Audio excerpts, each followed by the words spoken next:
have our next presentation. Demystifying development, courtesy of Lisette Scheer. Yay! Morning, everyone. I'm going to do my best to try and demystify the development process for Koha Community here a little bit. There are a lot of steps. You might be like this rat. I have pet rats, so I make lots of rat gifts. Very confused by the development cycle for Koha because it's a lot of steps and a lot of different statuses, and sometimes it's hard to know where something is and what you can do to help, or what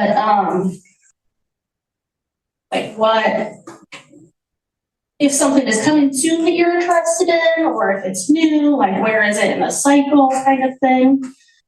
So I made this, and this is the very cut down version of what's on the Koha wiki.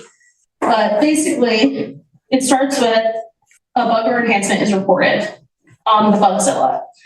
That can be anyone. Anyone can go on and do that with a Bugzilla account.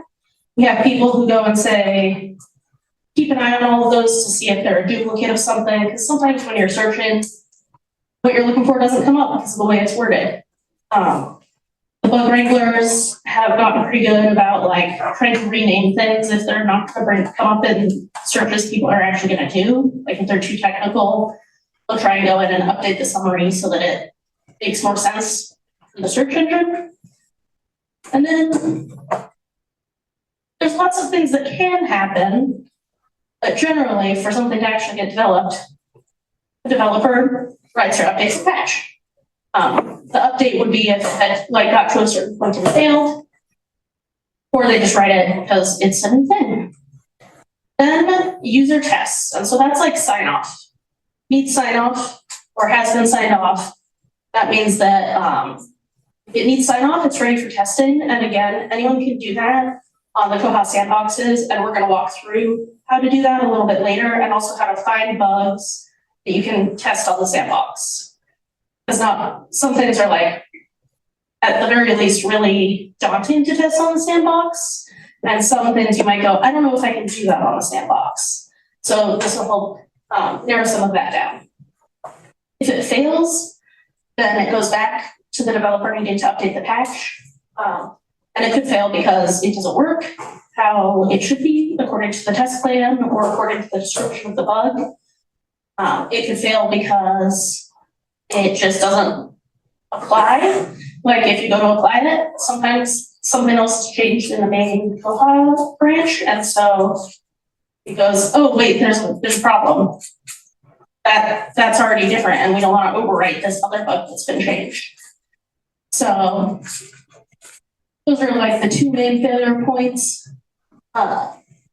If it successfully is tested, then there's a quality assurance team, and they have a whole set of tests that they do to make sure that it's following coding guidelines and that there's not things being missed. And they also go through and make sure it works as intended. So if something got missed on the sign off, there's another check. Then after that, release manager inspects it, which is just like another set of eyes, more QA tests, trying to make sure that things aren't breaking there. And then it gets pushed to main for the next release, if it all goes well. At any of those points, it can fail and get sent back to the developer if there's something really wrong with it. Sometimes quality assurance or release managers will just update the bug if it's a little thing, like if there's a typo or it needed a note in there that wasn't in there. And so that's like those super, if everything goes pretty right, that's the basic development process. There's other statuses. Sometimes you'll see things that are in discussion. When I first started, I was told if it's in discussion, it's a dead bug. That's not true. If it's in discussion, even if it's been a while, if it's something that you have an idea about or that would be helpful for you, like I would highly recommend commenting on it, getting involved in just saying like, hey, this is going to be helpful for us, or hey, if you make this change, that's gonna break our workflow. So there needs to be a way to like keep the current workflow or keep that in consideration, because most of the developers might not know about that workflow, or none of the developers maybe know about that workflow. And if whoever's testing doesn't know, they might not know that it's gonna break, and then all of a sudden there's an update and a library can't do something anymore. We don't like to do that, but there's a lot of possibilities of what you can do in Koha. So it's very difficult to test for every possibility. There's 970 system preferences now, I think. And a lot of them have more than one option. So that's a lot of ways for things to happen. And it's testing every one of those is impossible, which is why we can't find everything, because nothing would ever be able to be released if we had to test every single combination of system preferences for every bug. And then we have 2 big releases a year in May and November. We also have security releases monthly, and so that's why sometimes you'll get things fixed faster than that. We also have our paid development cycle, which we've gotten a lot of questions about this year. A lot of like what ends up on the crowdfunding site, how does it get there, what happens after something's funded. Koha user asked for a quote. Most of them are partners in a ticket asking for a report. That's great. If you're not a partner and you're interested in funding a development or getting a development on the crowdfunding site, you can still contact us through our website, and we'll go through the same process with you. Then we review it and ask any follow-up questions. So if there's like specific steps that you want to happen in a new workflow, things like that. If it's just like, hey, this bug is a problem and we need it fixed, that's often can be pretty straightforward. Or if like the bug has all the information of what's wrong, that works great. But if we have any follow-up questions, we'll ask about it. Then we have a twice a month, we call it DevRev, development review meeting, where we have a couple people from every team get together and we talk about them so we can make sure we're getting considerations from everywhere. Like, is this going to impact the data team? Is this, this is something the education team gets asked about all the time. So we might want to crowdfund it, even if it ends up being like more expensive than whoever's asking for can afford. And we'll also talk about like, what are all the things we need to make sure we do from the development side? Like almost everything now we have to have an API, because otherwise we're just gonna have to go and add the API like in the next release anyway. So considering all of that, so that when we make a quote, we have that information and know what we're gonna need to get it passed and into community. Sometimes after that, we have more questions. Something that I didn't think of comes up in the DevRev meeting, or we've hit a point, so then we might go back and bring it back to DevRev again later. Occasionally on the really complicated stuff, we have to send it to the development team before or after DevRev to be like, is this even possible in Koha? I mean, really anything's possible, but like, is it possible or is it pretty easily possible? Like, we have to rewrite the entire database structure possible, which is not happening, but technically possible. And then after that, we usually give a rough quote, like a range, so that they have kind of an idea of how much it would be and if they want to move forward or put it up on the crowdfunding site. So the next part, there's also 2 other things that happen.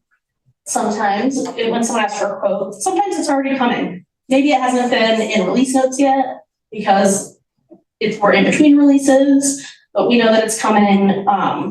Or sometimes it's something that's already being worked on for someone, or sometimes it's already on the crowdfunding site. So then we can let people know like, this is already coming in 24. There's been a few things that we've been like, this is coming in 24/11. This has already been pushed. And so then when you upgrade to 21 or 24/11, you'll get that. Sometimes it's already been quoted and is on the crowdfunding site, and then we will let them know. And oftentimes, that's a great way to get more crowdfunding for something. It's like, here's another library that's also interested in the same thing and can throw in some money. And sometimes it's already quoted and paid for by another library, and then we could say, this is going to be coming soon. Thanks for your interest. After the rough quote is sent, we get some feedback from the partner about like the one about template toolkit that we were talking about yesterday, using the template toolkit for batch updating mark modification, or like more options for the mark modification. When I put that quote back to the partner in the range, I also explained about that we thought template toolkit was the way to go. And she came back and said, why is template toolkit the way to go? And so we had some conversation about why. And so when I put it up on the crowdfunding site, I included some of that information as well, for that context. So that's like part of that step. And then they'll either, sometimes they'll come back and they'll say, yeah, that sounds great, I want a full quote. And sometimes they'll say, that's gonna be too much for us no matter what. Sometimes they request to put it on the crowdfunding site. Sometimes we just say, this is something that's gonna be popular. If they don't want to fund the whole thing, we should put it on the crowdfunding site. And so after the full quote, we'll get partner feedback again. And sometimes they'll say, well, the lower range would have been enough. We could have covered it. You know, it's a $7,000 to $10,000 development. We could cover it if it was $7,000. And then the quote comes back and it's going to be $10,000. Then they might say, we'll convert it for $7,000, but let's put it on the crowdfunding website, the rest. And sometimes they just say they're not interested and it's niche enough that we don't think it's gonna get any traction on the crowdfunding site. And we'll still keep it there. And if someone else asks about it, we might say, oh, okay, well, this is something we're getting multiple questions about now. Even if they don't want it, we should put it up on the crowdfunding site. And then that also lets us know later if we do put something up on the crowdfunding site, my document that I track all of this in, I can go back and say, hey, McKinney was interested in this. Now it's going up on the crowdfunding site. I'm going to let Ed know in case they want to contribute now that it's up there. I just picked that out of the crowd.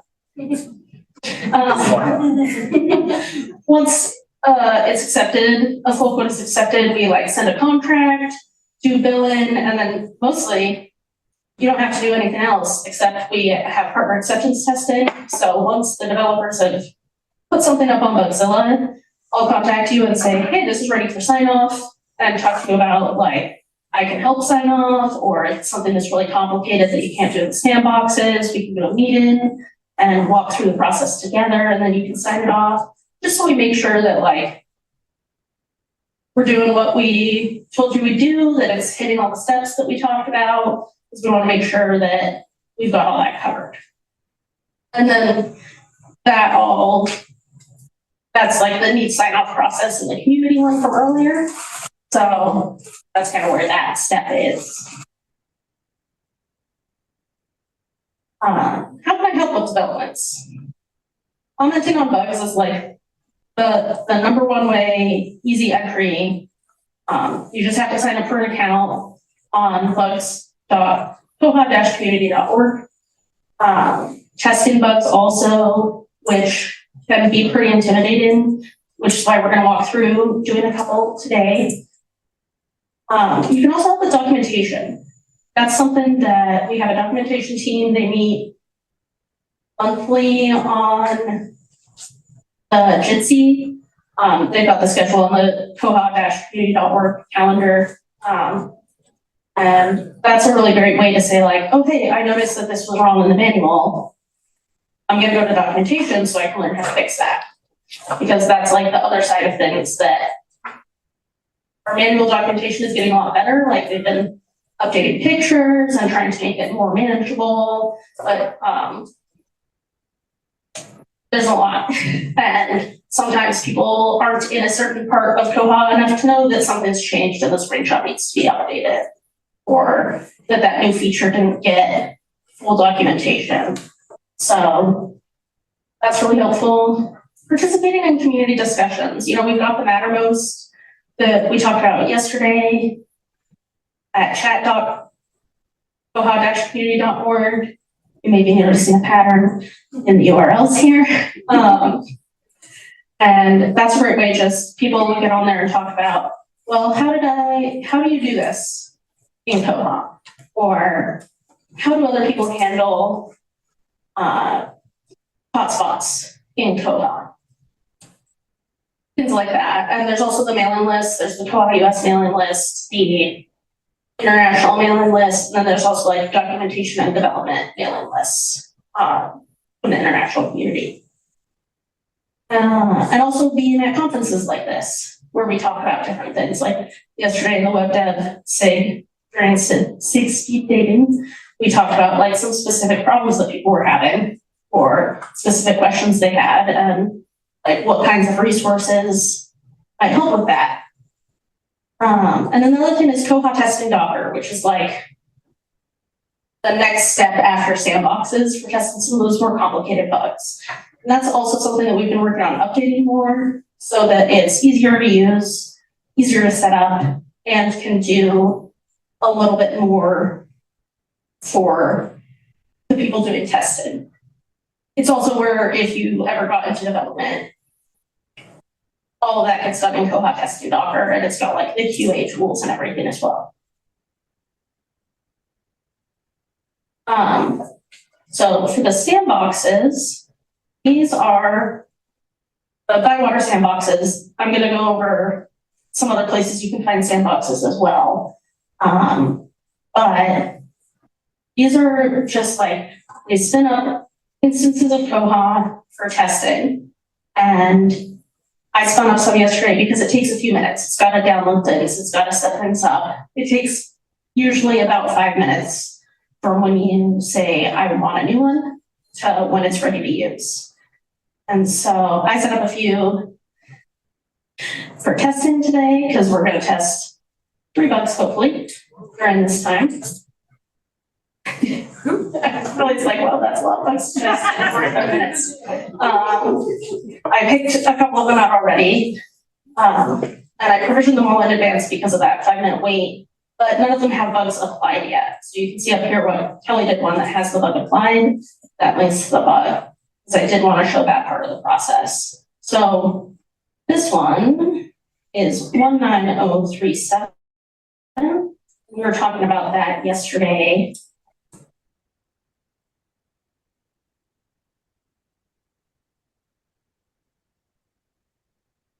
Circulation and find rules test tool. Set to need sign off. And it, so what is this? You can see add a test tool for circulation and find rules. So you can see what issuing rules match that patron item and branch, as well as the REST API endpoint. So you can do the same thing for API calls. If you look, there's a lot of things here that are like, prove T/DP dependent, like, what does that even mean? That's one of the QA tools. Well, sort of. The QA team can handle that. Those ones, if you're testing the sandbox, I usually, when I sign off, just say, I tested this in the sandbox and didn't do the API side, or didn't do the proof part. And that's okay, because not everybody can do that.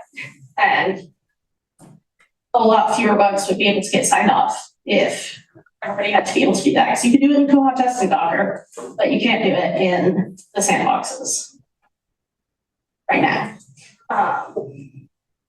It's on my list of things I'd like to see in the sandboxes, but Kyle's got a few other things higher on the list, like actually making it mark the buttons signed off. So we need another Kyle. Yeah, we need another Kyle. Does anyone know how to clone Kyle? Okay.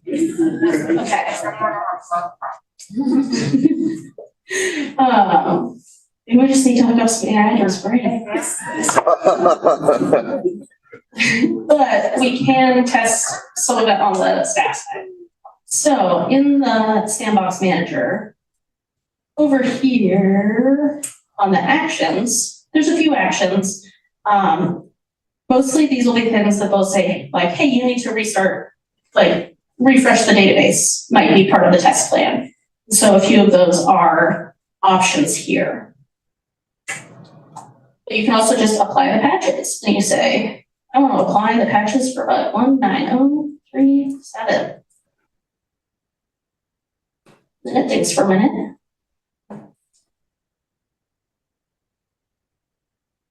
There we go. It says, okay, these are all the bugs that were the patches that we're applying. There's 4 of them. Usually at that point, you can go back to the sandbox manager and refresh and see, okay, bugs were applied. I always restart the services after, just to make sure that like reboots flag, it just like restarts a bunch of the services. So that helps if there was like something running in the background or whatever. It shouldn't break anything you've been doing during testing, but it can often make things work better. Or if you forget to do it and it's not working right, you can go and restart services. And again, it'll come up and say, okay, we stopped the plaque daemon, we stopped the C3950 and all this stuff. And so then you know it's done. And if we were testing a bug that existed, this is a new feature. So if we were testing a new bug that existed, though, we'd want to go through and do it before we apply the patch. So we could say, confirm that it's not doing what it's supposed to be, that whatever's getting fixed is actually happening. Because sometimes you'll go and you'll say, oh, I actually failed a bug earlier this year because it got fixed by a different bug. So when I went to test it before I applied the patch, I was like, it works already. I haven't applied the patch. And did some hunting and it's like, oh, that's because this other bug that got me last night fixed it. So it's important to test and make sure that it's a problem and also that you know what the problem is before you get started. And if there's ever not a test plan where it says like to test, do these steps, please update the bug and say, please provide a test plan. Or if the test plan isn't clear, update the bug and say, please provide a more clear test plan. This part is confusing. Because if there's not a test plan, you don't know that you're necessarily hitting everything that needs to be fixed unless you can go like read through the code and see like, oh, these are all the things that changed. And even then, they should just tell you. So never be afraid to say like, hey, this didn't work for me, or like this test plan it's like missing a step. Like, I don't know how to get from step 2 to step 3 because there's more steps there that I am not familiar with. So things like that, always feel free to ask for more information. So here we're going to go to the smart rules. That URL is really the circ and find rules. So, oh, and the password for this is always very secure. Koha. As you can see, it's been found in a data breach. That comes up every time I log into a sandbox or my Koha testing Docker. So we're going to go to administration. We're going to go to the circulation and firewalls. And oh, look, up here at the very top, the circulation and find rules test tool. So let's you show a row of circ and find rules for a specific patron item and library. Drop down value for library is determined by the system via system preference circ control. If the item is set to the item's home library, which it is, you can see that up here, which is nice. And the system preference home or holding branch, which is set to the holding branch. Or you can test with any option by just selecting library. And I would hope that would tell you which library. Oh no, okay, there you go. Then you can select the library there. So let's say items home library. You can see options for inputting test patron, item, and branch. You know what, I'm gonna look real quick and see if there's more recent tests. Okay, there is not. Sometimes I found the first test, sometimes they'll make it more fleshed out on a later version. If someone has said like, do you have a test patron for me? There we go.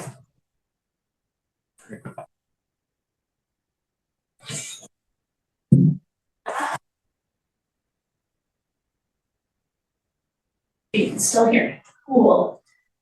So we'll need a patron. We'll use my favorite patron that's in the sandboxes, which is Henry. He's in all the Henrys, and the first koha-US convention I went to was in Monterey. I'd been doing Koha system stuff for like 2 weeks, and I thought that it said Henry Avocado. And it just stuck with me. So he's always like my go-to patron when I have the sandboxes. So we'll need a test patron. We've got that. Oh, that. Easier for both my hands. So we've got our test patron. We can put that in here. Or you can put in card number, borrower number, or just category code. So if you just want to make sure your new circle will work for any category code, you can do that.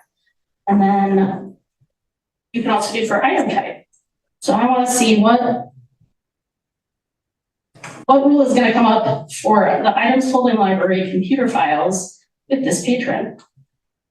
And it'll show you, oh, there's not a rule for that.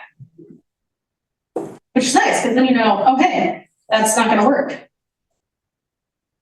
And I wonder if you have all item types. Yeah, because there's not an all item type. Oh, but there is. So why isn't it coming up with, that's interesting. Let's do that all, let's see. Because yeah, we're on the all. Oh, so maybe it's not working. So it should tell you. Because it should tell you that it's using the all. I wonder if it's because I'm doing like, does it have to match exactly? What is Henry's item? Henry's patron type. Let's see. Because that would be good to know. I would expect that it would tell you if it was the all rule. Okay, so let's try with staff. I think it's already failed, honestly. Yeah. But here it did still come up with it. So that's weird. But if we put in the specific patron and the item type all, library all, it counts nothing. So yeah, I think Jordan's right that that's failed QA. So then what we do is we go to the bug. Actually, that's probably, yeah, no one signed in. We signed in. Lisette? Yeah. Should you try all three different types? Should you try all types and say which ones fail? Ideally. Yeah, ideally you would go through and try like all the combinations. So you could say these ones worked, these ones didn't, which I'll do that later and actually update the bug because I'm not signed in up here. That you would change the status to failed QA. That means it didn't work how you thought it should.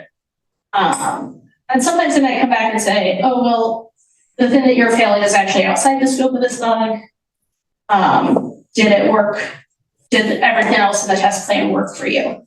And that's okay, because sometimes it makes sense to you that it needs to work a certain way, and it didn't make that sense to the developer. But then they can like file another bug to follow up with that, if that's how they feel about it. So, and sometimes they'll say, oh, I didn't even think of that. Let me add that in and get it ready for retesting. So for that one, we'd fail QA. For a long time, I thought only the QA team could fail QA because there's a whole team of them that are the QA team. But no, anyone can fail QA if it doesn't work how it should. And no one's gonna get mad at you if you put the wrong status on. or failed QA or patch doesn't apply, because then they'll say, oh, well, actually, here's a learning experience. It's a great community. People aren't gonna be mad when you failed their bugs. Usually, unless you fail all their bugs because you're doing it wrong and you're at Koha with them. But then they tell you and show you what you're doing wrong. That's fun in Portland.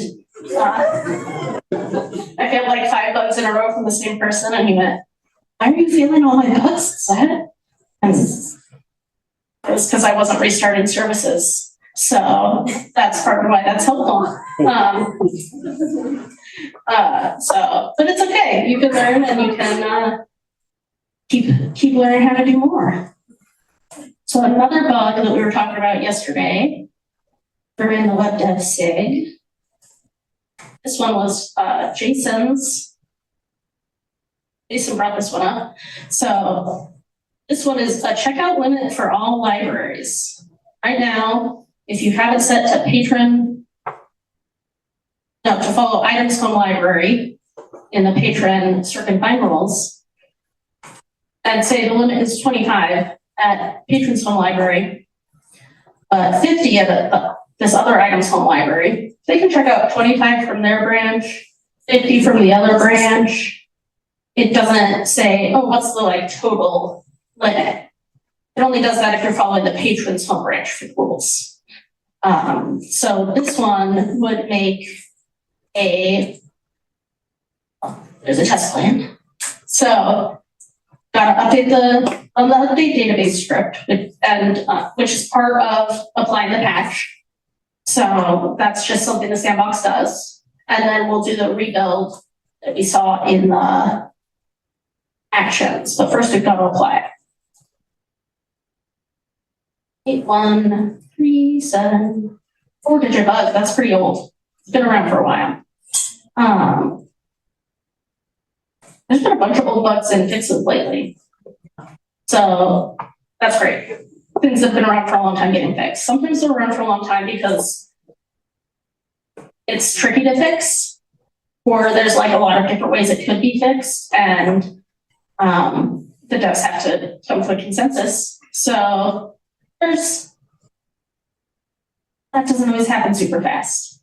So it's been applied. We're going to refresh the schema. Takes a minute because it basically goes through and says, we got to make sure that all the table names and all the table columns are correct now.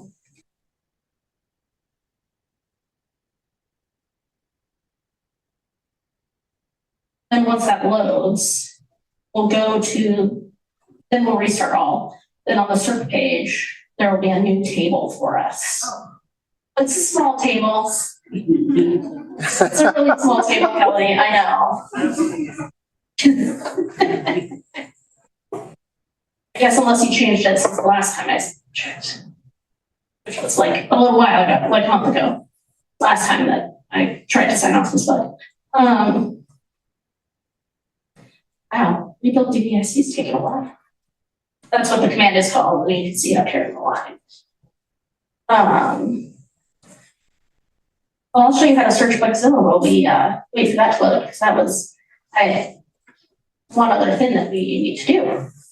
So, I guess I just want to do this. We'll still need the test plan.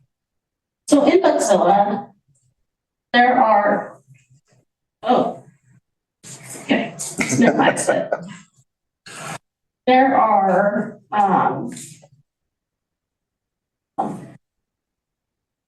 if you're logged in, there are some safe searches you can add here, including signed off. The easiest way probably to find the signed off bugs is to go to dashboard.koha-community.org. Which has this great dashboard which shows things like different versions of Linux, all sorts of things. You can also find your dashboard that has just things you're copied on. Here you can see there's this nice neat sign off here, which is, these are bugs that need sign off. That one's critical. You can see the orange to the orange. These ones are major, those ones are just normal, it's all nice and coded and sorted well. But you can also just say, click on the number and it'll take you to the bug search. And that's all the things that need sign off, which is really nice. Not everything can always be signed off in the sandboxes. If it's got to have certain, like if it has where it says update database, it doesn't tell you that it does that unless you go look at the logs. So if you don't know that, you might think, oh, I can't update the database. In this case, you can, but sometimes there'll be like, you need to run this cron job right now. You can't do that early in the sandboxes. That's another thing that's on the list. Yeah, Micah? So this has been bothering me for a while. Yeah, microphone. I don't know if you have an A answer. second. Microphone's I'm up, I'm walking out.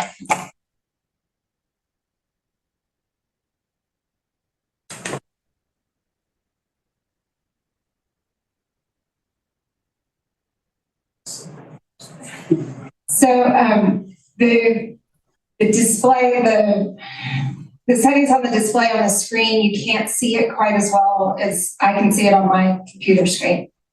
But there's like some very subtle coloring when I'm looking at the same list in Bugzilla. So like the line for bug 37623 is kind of highlighted gray. And some of them, like again, it's very subtle. All of the bugs above 36548 are a gray text, and bug 36548 is black text. What do all of those color gradations and variations mean? I've never been able to figure that out. These ones, all these ones above are enhancements. You can see over here in the severity, ENH, that's an enhancement. This is a normal, which means it's like a bug and not just something that would be a new thing. They're all called bugs, enhancements, and like things that just need to be fixed because there's something wrong. This one's a normal, so it's like a little darker so it stands out. A couple more enhancements, and then this one is a minor. So I'm not sure why that one is highlighted. Let's see, is there? It's like you almost figure it out, but then you see something that's different. Yeah, because that Doesn't make sense. from this pattern, it seems like those should be. Can you sort by that enhancement normal column Let's see. severity? Yeah, if you click any of these on the top, it'll sort by that. So like critical is red. That happens, but like, oh, you know what? I wonder if, because here it's just every other one. I bet that's how the coloring comes, that it does that and it sorts the table. It's not sorting the row color. It's not sorting the row color, it's just sorting, it's doing the row color and then sorting it. And not for enhancements, and that's why none of them have it. It's just for the. It sounds like a bug in Bugzilla.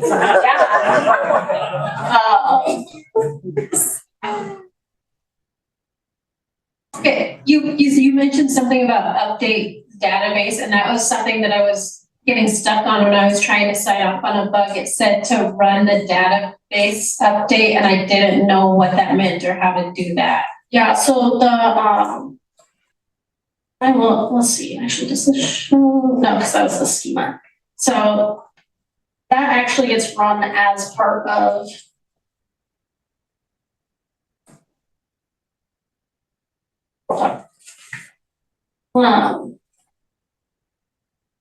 So this is like what it would look like if you were running it in a terminal. These are all the commands. If you get down here, you can see it stops all of these. This is like the result of restarting. So it's actually just built into the sandboxes. If you're doing it in like a dev box, you're just gonna have to run the command. But if you do it in the sandboxes, it runs update database for you. And then one other thing, I think this is, so when you create your sandbox, if you put the bug number in, does that automatically apply the patch then? It does. But one thing I found is that sometimes it doesn't like it. So, what Kyle has told me to do is always do it clean and then apply the patch after. Because then if there's like a problem during the setup, you know that it's because of a problem during the setup instead of because the patch didn't apply. If you do those separately, and like make sure you can log in. Thank you. Yeah. I think Katrina also had a question. Oh, never mind. She's shaking her head. So we also have to restart services on this one, so I'm gonna do that real quick since the other thing is done. And yeah, that is a where do we report bugs for Bugzilla? We just tell Martin. Is there a place in Bugzilla too? There is. Oh, it'll probably make you try to log in. Yeah. And I'm not logged in on here, but the other thing you can do is there's a really powerful advanced search, and there is under this detailed bug information, there's keywords, and the very first one is Academy, and that's something that gets used. Like I know PTFS Europe did one this year where they had like some, I think it was college students come and work with them, or they worked with a school and they'll do like, hey, we're gonna like teach some people how to do coding in Koha.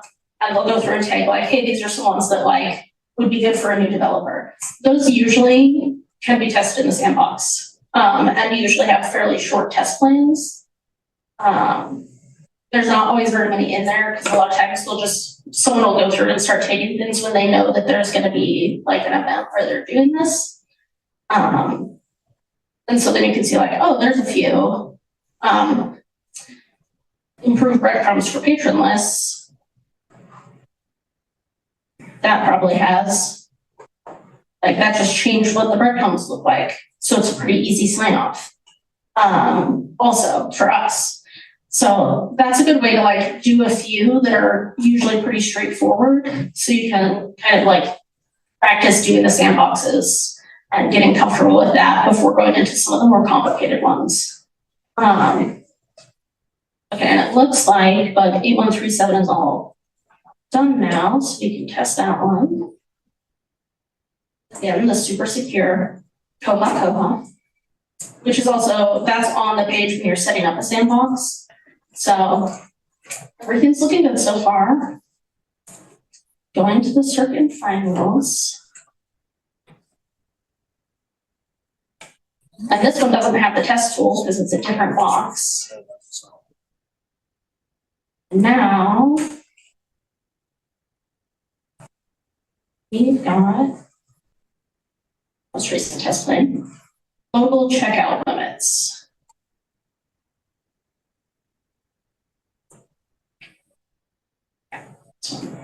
So, see, it's not a very big one, although it could get bigger because you can do different patron categories and item types. I guess. Good point. Good point, Kelly. Thanks. So if you enter values, they'll override existing values, creating limits for all branches combined. So if you set current checkouts allowed to 2 on the standard rules.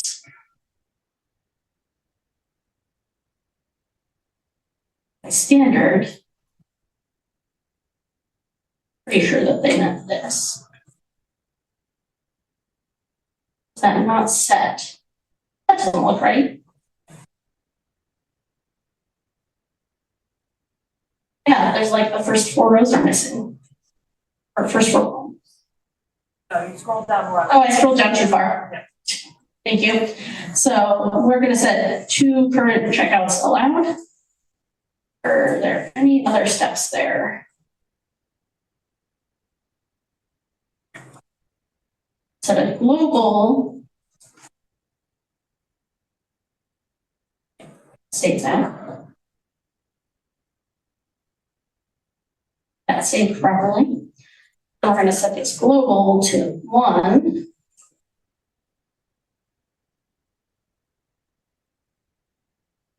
It's saved. So what's the next step? Oh wait, let's see. So 1 should now be the new limit. So let's go find patron to check out to. Any guesses? Henry, Yep, I just forgot it. Anyone know what book I'm gonna use? There's only a few books E Street Shuffle? I guess the E Street Shuffle. That is not my default book. Any other guesses? Fear and Loathing in Las Vegas. Is that one in there? No. I I was like, I don't think that's in there. Mary Potter? Oh, it's It's a very slim. a very weird material. It's X Power Tools. Because that's again like the one that stuck with me, so it's my go-to if I need one. And then E Street Shuffle is my if I need two. So I'll probably do both because I need to make sure it. So I need to make sure that it stops me at 1, because that's the global.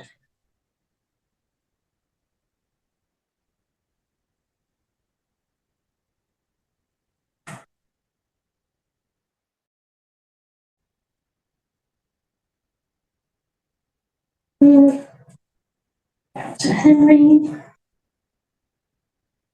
All good. Then we'll go to the E Street Shuffle.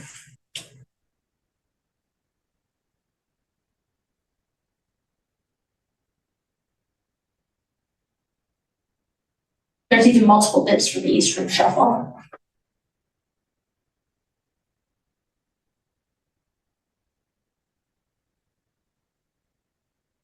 Trackpads, they're my downfall. Oh, yeah, too many checked out, only 1 allowed. And look, it even tells you why. Item type, all item types. Different category, all library categories, and library, all libraries. That's nice. Is that new in 2405? Really shaking your head, so maybe 2411. It's nice. It's a nice new feature. So that does properly block. What other things do we need to test here? You can make sure that if well, you can also set it for branch, because that's the other thing is it's also like the item type limits sometimes get weird. So you can also set these if you go to this library.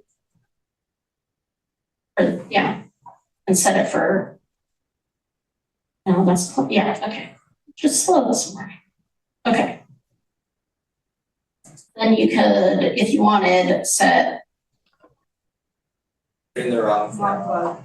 I'm in the wrong sandbox. Thank you, Jason. It's fine. They're both circuit fine rules ones, which I see now is maybe a mistake. Okay, so we've got, we'll check out limits there. We'll go to Centerville. And it has, oh, because we've got this total checkouts allowed, the defaults. So if this was set to lower than the global checkout, say we'll make this one 1 and go back and make the global one 2.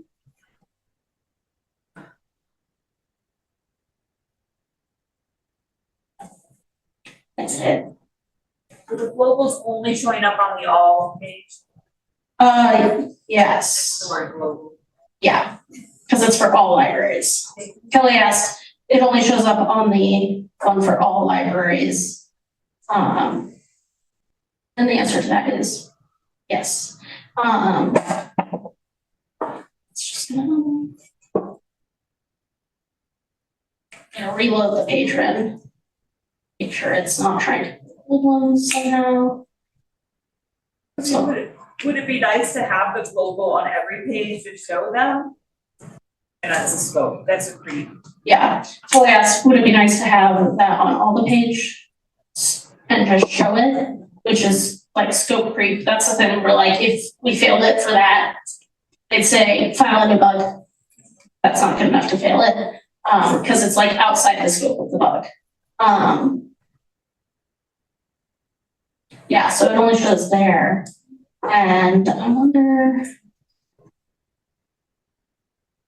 let's see, item home library. Oh, because I probably set it to just East Street Shuffle from Centerville. Oh, well, that's interesting. Centerville should be go from scratch.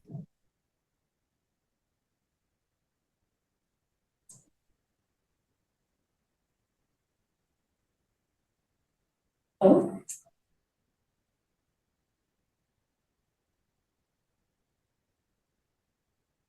That's from Centerville. Yeah, Centerville's lower. So if we, that's also from Centerville. So if we had a different item that was not from Centerville, it's midway copy, you should still be able to check it out to Henry. So the global limit is 2. But it still locked it when it was a second Centerville book, because Centerville is set to 1. So that's good. If they want to, it's like the global only hits if the library specific rules let it.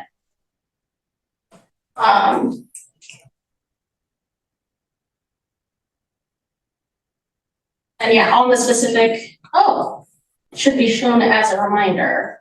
But if the matrix is empty, it's hidden because everything should refer back. So that's why it's not showing the global here. But if we had an all 20,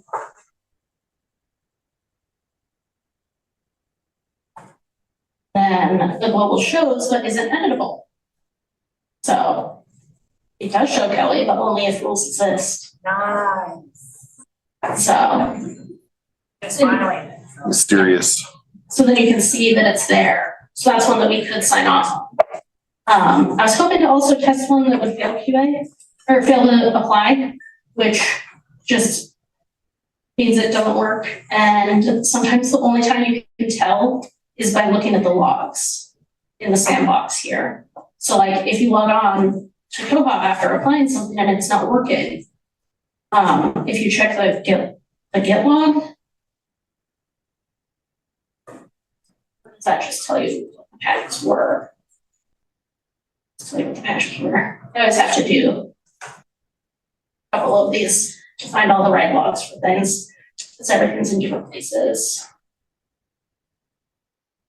But then there would usually be a section, okay, what's this? Where it would say, oh, patch shouldn't apply because X, Y, Z. Which, that's another thing that I should tell Kyle. It would be nice if it just told you that instead of never telling you that unless you don't look at logs, because that's not very intuitive. Kyle, I'm building you a whole wish list of things. So that's when I can show people like later in between things if someone wants. But I do have a couple more slides. Oh yeah, sandbox. Oops, I made a mistake yesterday. We were talking in the web dev special interest group about sometimes it takes a long time for things to get done, and that's because there's a couple of bottlenecks in the Koha community. We have lots of people in Bugzilla saying, these are things we want, participating in the discussions, which is great. Then we have a smaller number of people who sign off. More sign-offs is great because we can get through things faster. But we have bottlenecks both at the development stage and also at the quality assurance stage.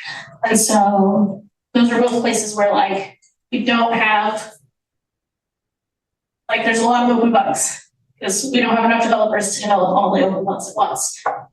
We never will probably. That's not something most places can just solve all their bugs all the time. That's not really how software works. But if you're interested in learning more about developing for Koha, we're gonna try a baby devs SIG or learning how to devs. And we'll probably also talk about testing in sandboxes and Koha testing Docker, because that's like a good first step, especially if you're gonna get into developing, doing the Koha testing Docker testing, because then you get familiar with the command line stuff.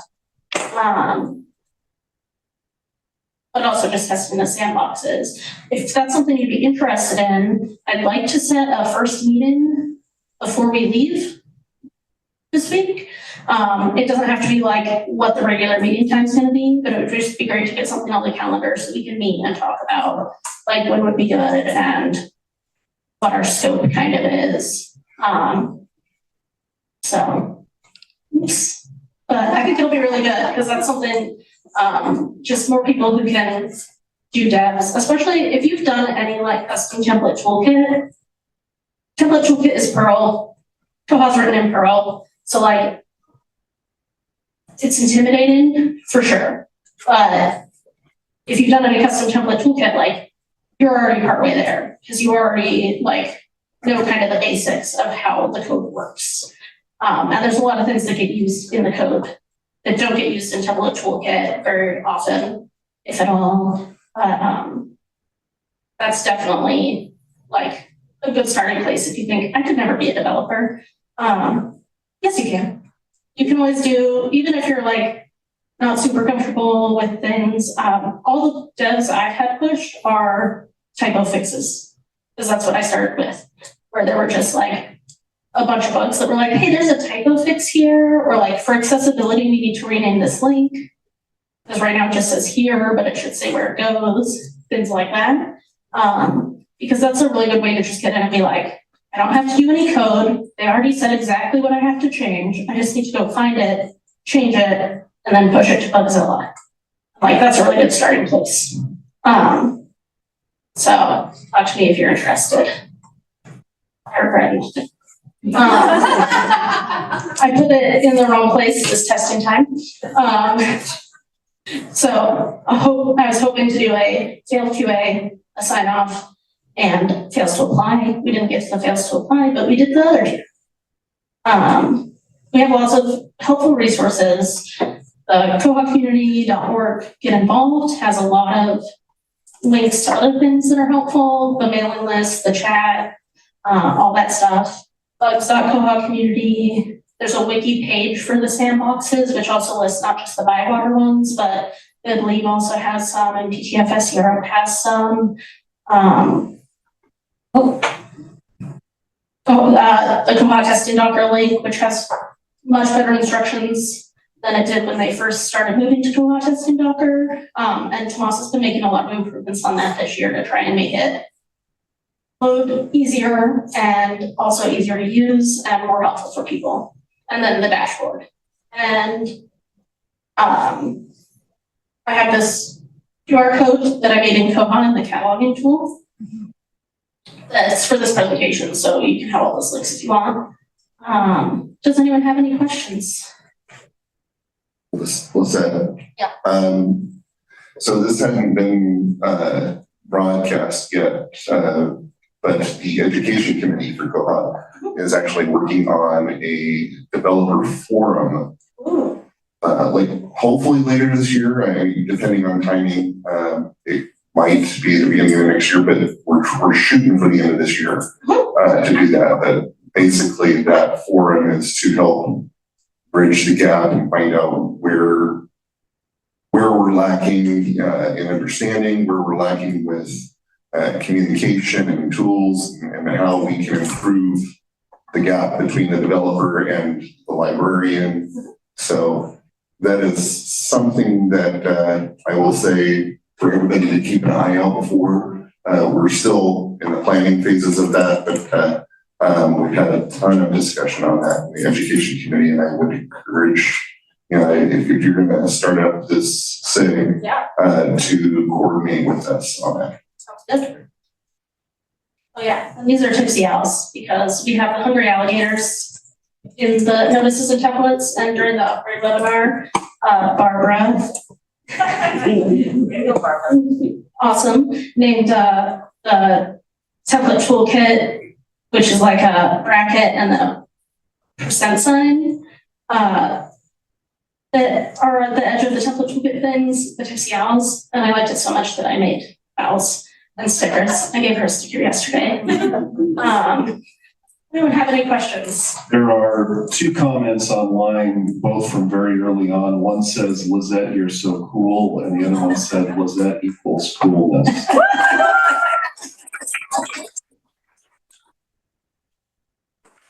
And then there's a comment about the Bugzilla colors that I think we figured out was Bugzilla. I just want to say, I think you should have tested that global limits with 100, set the count 100 instead of just 2.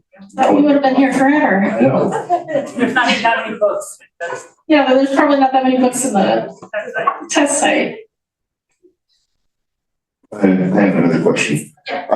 So early on, you talked about the dev or the crowdsourcing Yeah. that you have on ByWater. The question I have is, are any of the other ones that we can ask for quotes on, or is there a list of people that we can refer to for getting quotes? Because I know that, you know, we generally go to you, but So if you just put in a ticket, I'm like the first person, well, it goes through support and then they give it to the dev team and I go through and we have our dev ref meeting every other week. And I go through and like ask any questions, or if it's all good, then I'll just be like, hey, cool, I'll take this to the next meeting. And we add it to our list. Occasionally, if there's a lot, we might not get through them all, so then it might be like another couple weeks and I try to update people. And if there's one that you've seen that's you're like, hey, it's been a while since I've heard anything about this, always go ahead and update it, because it might just be that we accidentally put it in as a comment. I know what you're thinking of, but I think that I asked you a question and hadn't heard back, so that one might be you. We'll see. Or maybe you have two other ones and I just need to look at it, but we try to get through those pretty fast now. It used to be a much longer process, but we're trying to really get the time from when someone first asks for a quote to when it's either getting a contract or up on the website or whatever, much shorter. I know Jason has one that he's waiting on, but it's because we need to figure out this global checkout stuff first. And so that's why I tried signing it off like a few times, and there have been different things, but it seemed to work pretty well this time. So I'll do a little more testing and maybe we can get that signed off. Get that. and then just a real quick logistics question on the crowd sourcing. You said that sometimes things are taken off if it's not generating any, or if it's like there's only one person. No, it's usually more like we won't put it up if it's like really niche and they don't specifically say like. And how do you, is there a reason you don't want those niche things? I mean, because maybe it would generate more. Yeah, and there are some niche things like your emailer ticket we put up there. There's one where you asked about a specific email plugin, like maybe a plugin for a specific Demystifying or something. Mm-hmm. Yeah, we put that up there because we're like, even if it's not this specific plugin, or like, this is the kind of thing that we think people would be interested in, we get questions about. Well, part of it is we just don't want to be like so hard for people to see what's on here. But I don't think that, at least yet, we've had anyone, there's ever been something where they said, well, you put this up on crowdfunding, and we say, no, you have to pay for the whole thing or it's not happening. Like, usually we just don't put it up because it's like, oh, that's like, we don't really care that much, we were just curious or whatever. But a lot of times if it's something that we think other people will be interested in, we'll put it up. It's less like I don't think this would do well at crowdfunding, and more that they didn't ask and it didn't like stand out at DevRun that would be good at crowdfunding. And how annoyed do you guys get when somebody asks for a quote and then just drops it? Not annoyed. Okay. Especially because the point at which it happens now is more often someone asks for a quote and then I ask for questions and then they drop it. And so part of the reason we're doing that is so that like two things that we're doing now, that and also the range quote that we give. That means that we're not doing like, our quotes are usually like two of the devs sitting down and going through and figuring it out, so it's like a lot more time. So by having both those two steps, that's like both helping us make sure we have all the information to get a quote to you as fast as possible, but also that if someone isn't actually that interested, that we don't put like a lot of time into it and then never hear back kind of thing. So that means that we don't get so frustrated because it's happening a lot earlier in the process and we're gonna get ghosted. So, Thanks. yeah.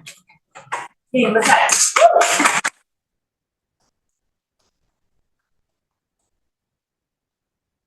There's categories here, so if you just want to see like all the cataloging developments, since there are a lot, that's just a nice way to be like, I just want to look at Wolf's developments or whatever. So I don't think many people know that exists before now. Thank you.